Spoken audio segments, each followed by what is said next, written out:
어서 오세요. 여기는 당신의 자부심이 이야기가 되는 곳. K스토리 살롱입니다. 오늘도 한 편의 한국 이야기 가슴속에 진하게 담아드릴게요. 때는 1990년대 말.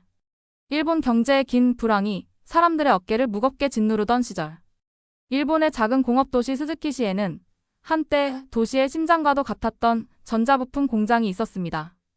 이 도시의 많은 이들이 이 공장에서 청춘을 바쳤고 자식들을 키워냈습니다. 하지만 영광은 빛바랜 사진 속에나 존재하는 이야기가 되었습니다.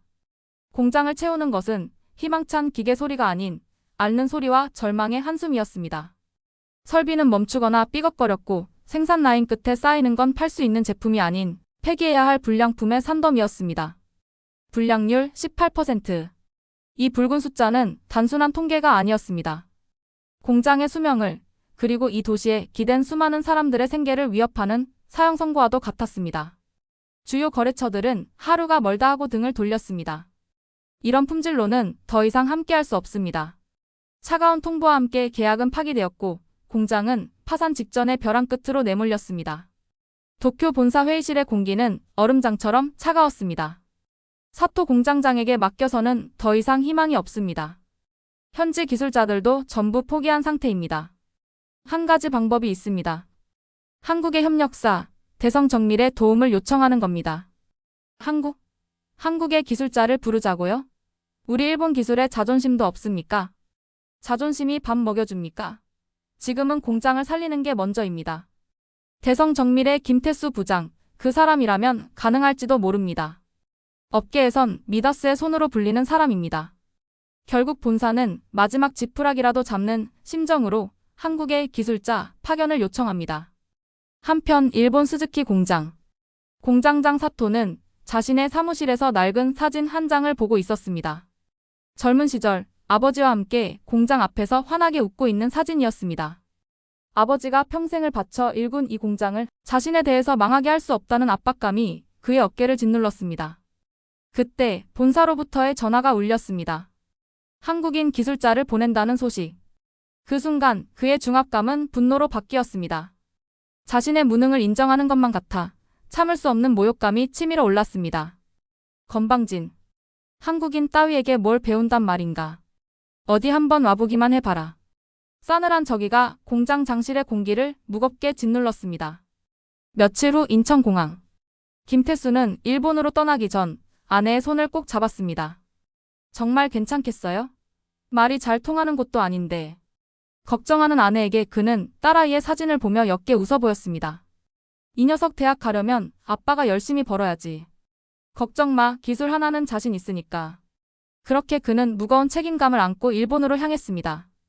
스즈키 공장에 도착한 첫날. 처음 뵙겠습니다. 본사 요청으로 파견된 김태수입니다. 잘 부탁드립니다. 정중하게 인사하는 그에게 돌아온 것은 공장장 사토의 얼음장 같은 시선이었습니다. 악수는커녕 얕보는 듯한 눈으로 위아래를 후를 뿐이었죠. 여긴 일본이다. 한국어로 떠들 생각 마. 모든 보고는 일본어로 나에게 직접 해. 네, 알겠습니다. 첫날부터 노골적인 무시와 보이지 않는 벽이 시작되었습니다. 김태수가 현장을 둘러볼 때 현지 엔지니어들은 들으라는 듯이 자기들끼리 속삭였습니다. 그 중심에는 이 공장의 고참 엔지니어 다나카가 있었습니다. 저 사람이 뭘 안다고. 한국인 주제에. 우리 기술 수준을 따라오려면 아직 멀었지. 아마 며칠 버티다 도망갈걸.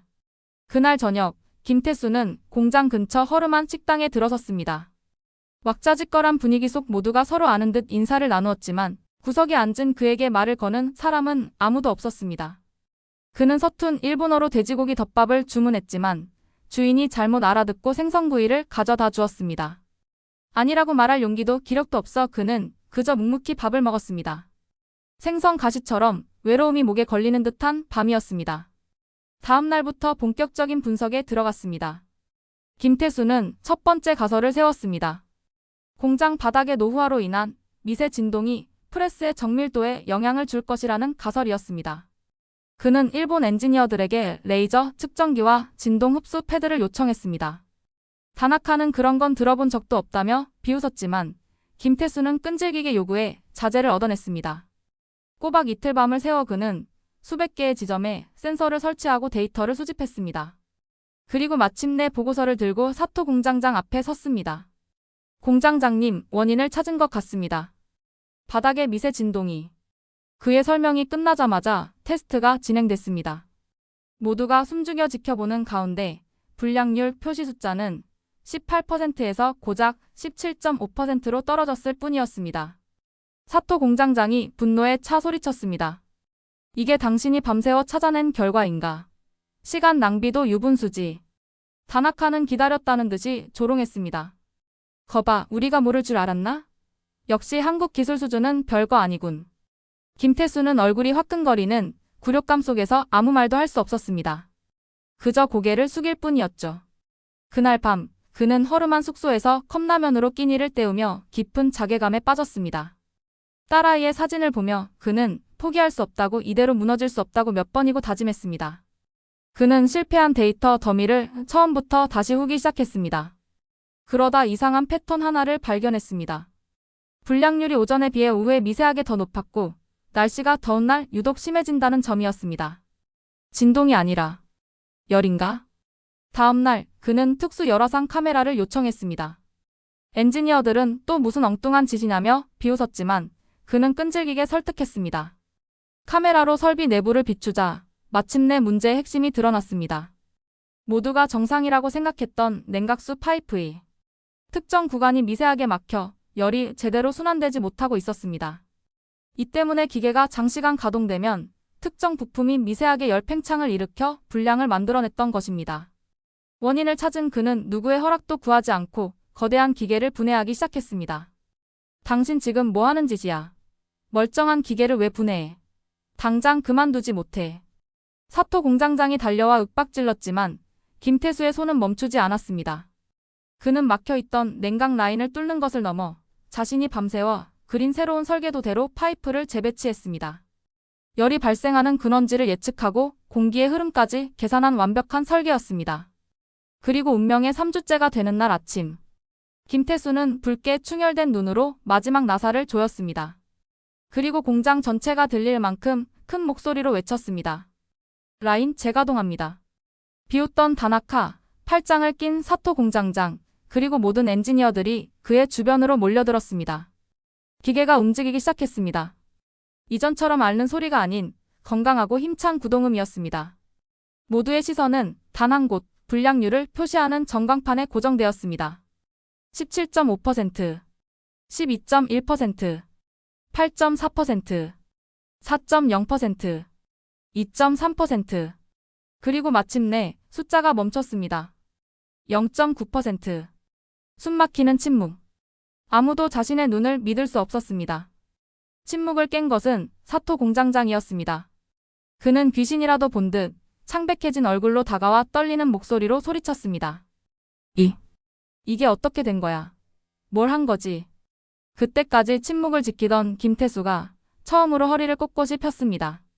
그는 열화상 카메라의 데이터와 새로운 설계도를 펼쳐 보이며 담담하지만 힘 있는 목소리로 말했습니다.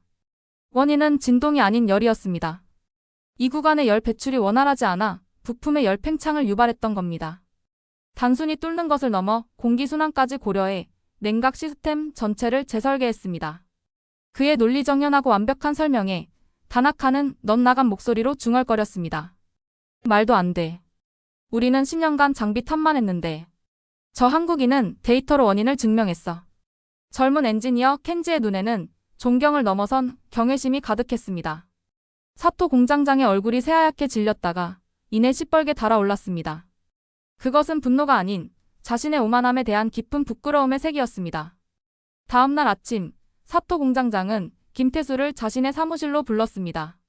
그리고는 문을 닫고 그의 앞에서 90도로 허리를 숙였습니다. 김상. 아니, 김 선생님. 정말 죄송했습니다.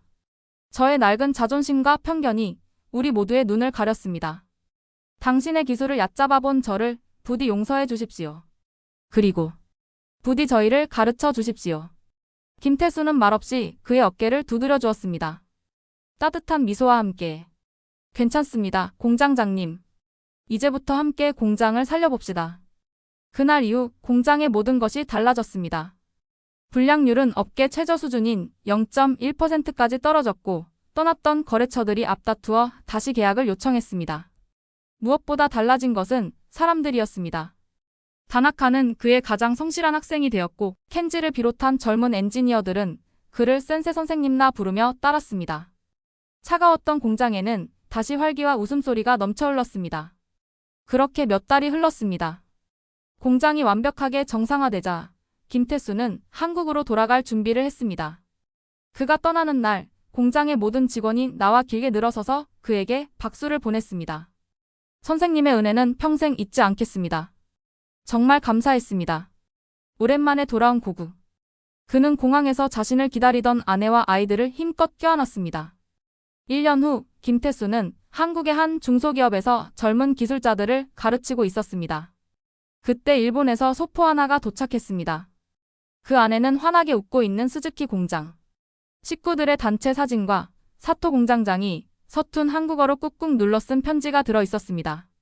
김 선생님 덕분에 우리 공장은 다시 도시의 심장이 되었습니다.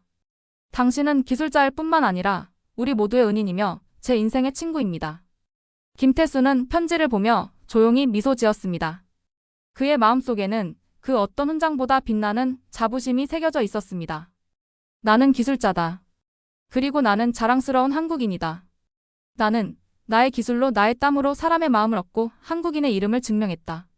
K스토리 살롱이었습니다. 기술 하나로 편견의 벽을 허물고 땀방울로 자존심을 지켜낸 한 한국인의 이야기 어떠셨나요? 세상이 당신의 가치를 몰라줄 때 묵묵히 자신의 길을 걸어 결과로 증명해내는 것. 이것이 바로 우리가 기억해야 할 한국인의 진짜 저력일지 모릅니다. 오늘 이야기가 마음에 드셨다면 좋아요와 구독으로 저희 살롱의 다음 이야기를 응원해주세요. 앞으로도 계속 한국인의 가슴 뛰는 반전과 뜨거운 감동을 담아 전하겠습니다. 감사합니다.